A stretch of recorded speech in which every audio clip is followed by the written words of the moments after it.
going on, guys? We are back again with another video on the Civic. It's more of like an update video to my last video, because in my last video, yeah, it was all good. We got the head unit in, it was all working. Well, I thought it was all working until I went to change my background and the parking brake ground didn't work, because on Pioneer head units, actually, apparently, this is stupid in my opinion, but you need to put the parking brake on, take it off again, and then put it on again, and then the head unit will let you start doing everything on it, like changing backgrounds and shit like that, and watching movies and stuff. And then in my speakers, I don't have any sound clips of this because I ended up fixing it before I made this video, but in my speakers, I had like a really low, kind of like a buzz or like a frequency noise coming out of all of my speakers. And then also, whenever I had the beep tone on in the head unit, or whenever I was changing the volume or anything like that, it'd make like a little, like a,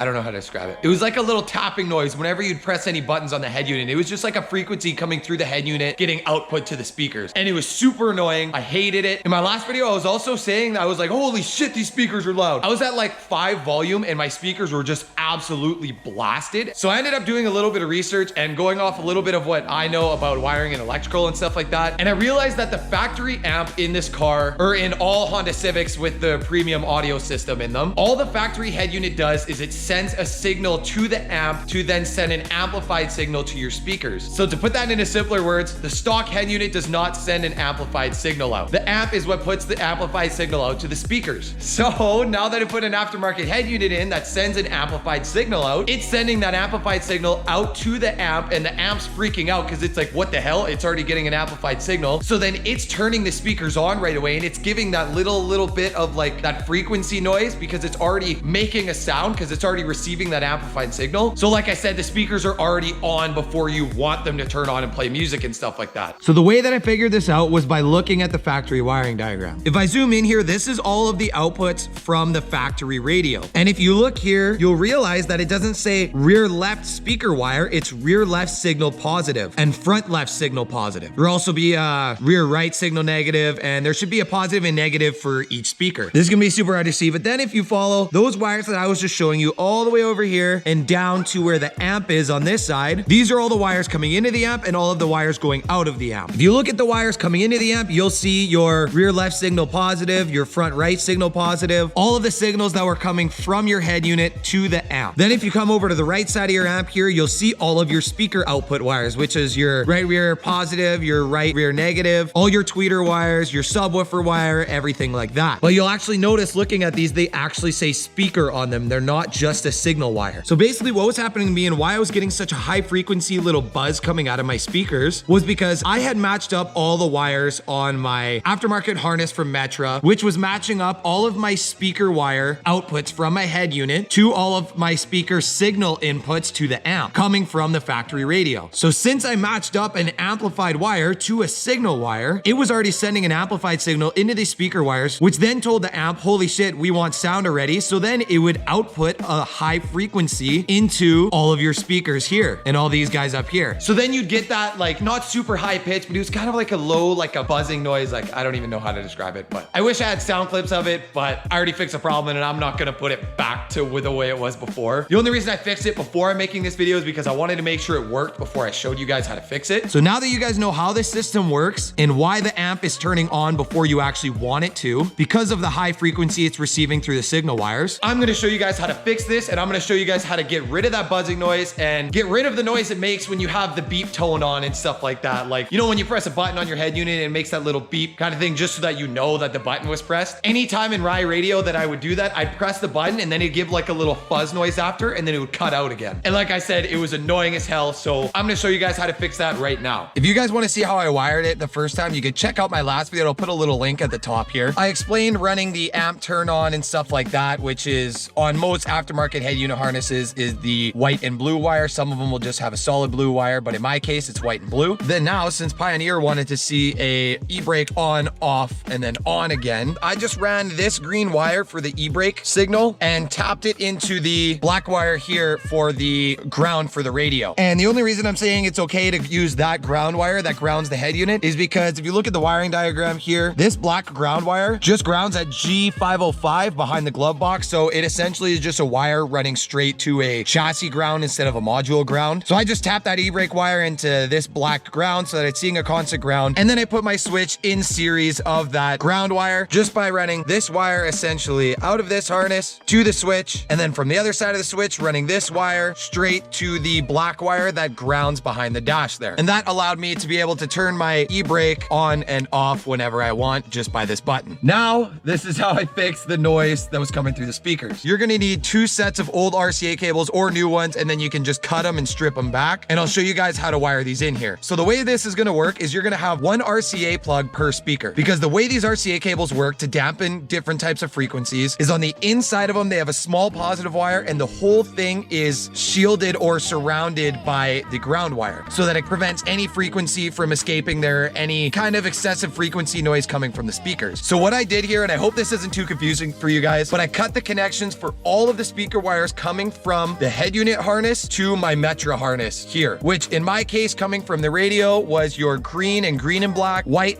and black, gray and black, and purple and black, which is all the speaker wire for your left front, right rear, and left rear. Then I took the wires for all the speakers from this end, and I tapped all 4 of them into 4 RCA cables, or all 4 sets of them, I should say. So generally speaking, on these speaker wires, the wire that has the black stripe on it is your negative, and the solid wire is your positive. So in my case, the green wire is the positive, the green and black is negative, the white wire is my positive, and the white and black is my negative, and then so on for my purple and gray wires. So what you're gonna do with your RCA cables is you're gonna take this big wire here and you're just gonna strip it back. And then when you strip it back, you're gonna see a small wire like this on the inside, and then there's just gonna be a large coil of wire just surrounding the whole thing. All you're gonna do is peel that coil of wire back, and that's gonna be your ground. So you're just gonna put a butt connector on that ground and connect it to whichever speaker wire you need with the black stripe on it. Then you're gonna strip back the small wire on the inside, and that's gonna be your positive. So you're gonna connect it to your solid color wire for whatever speaker you're going to. Once you get that connected to one side, now this one RCA plug is gonna have your positive and negative for that speaker. The positive being this inside tip here, and the negative being this outer shell. And all you're gonna do is plug it into wherever it belongs on your head unit. So say in my case, the green and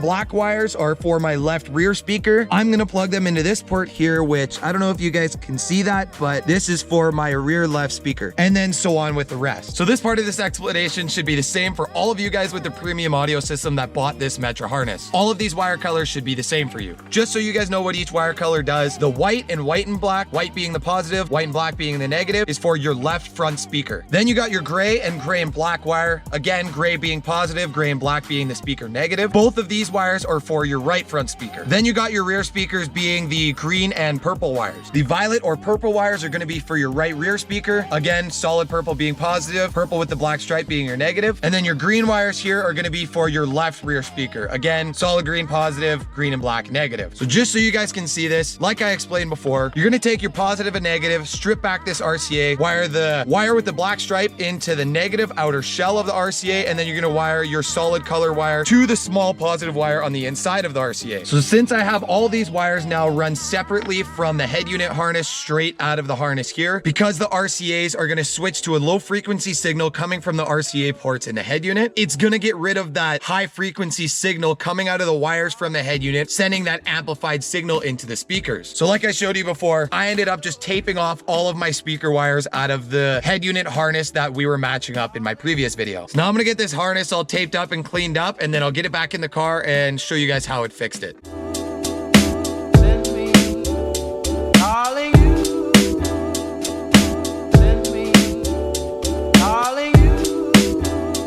All right, there we go. Now we got it all back together. And you hear that? You hear that shit? There's nothing because it's fixed. See how now when I turn the volume up, there's that beep tone?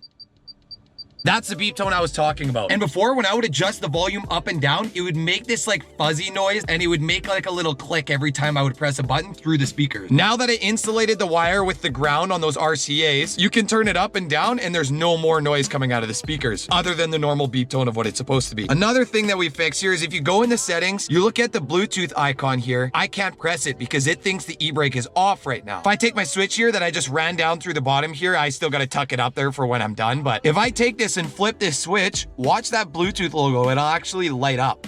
There we go. Now it's lit up and now I can press it. Whereas before, if I turn this switch off, now I can't do anything in here. But if I turn it on, all those light up and now I can do things while I'm driving. Another thing that this fixes is before the volume would be insanely loud at like 5 volume because it was getting that high frequency when it wasn't supposed to be. It was supposed to be getting a low frequency, which the RCA cables provide. So now if I turn on the music here, it's at 5 volume now and it's nice and quiet. Then it gets loud once you start to get to the 20s.